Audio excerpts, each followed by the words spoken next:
याच्यातून डायमंड निघन. याच्यातून डायमंड निघन. कसं काय निघन डायमंड? कारण हे डायमंडचं काढलंय. हे डायमंडचं कार्ड आहे. डायमंड कसं काय निघन पण याच्यातून? पाण्याच्या काढायचं तिथं लावलं मग. पाण्याची कार्डाच तिथं लावलं मग. म्हणजे हे डायमंडचं कार्ड आहे. जिथून औरंगपूरवरून पाण्याचं कार्डवरून तुम्ही फिल्टरचं पाणी आणता, त्याच्यामध्ये फिल्टरच्या पाण्याला लावून छोटाली निघती. म्हणजे तुला काय म्हणायचं, पाण्याचं जे कार्ड आहे ते पाण्यात तिथं लावल्यावर ते पाणी येतं ना, मग हे कार्ड लावल्यावरती याच्यातून डायमंड येतील का? अयो, मग आपलं किती डायमंड होतील ना. मग डायमंडचं काय करायचं आपण एवढ्या?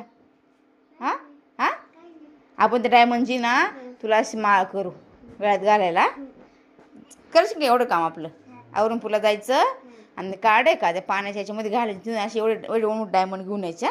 हां आणशील ना? अगं येडी, असे डायमंड येत असन तर लोक किती डायमंड असते. हां याने का डायमंड येतात का?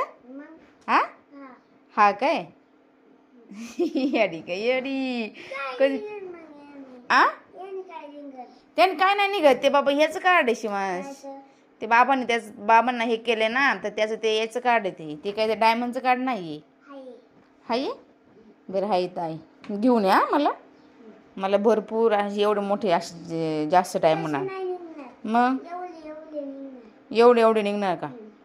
हा काय किती निघतील एवढे? 5-6 गुणी भरून 2 गुणी भरून निघतील का? 2 गुणी भरून डायमंड?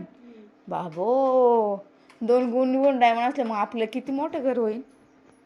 हां लय मोठं घर होईल ना. अजून काय काय होईल त्या 2 गुण डायमंड मध्ये? गाडी पण घ्यायची का मोठी? अजून काय काय होईल?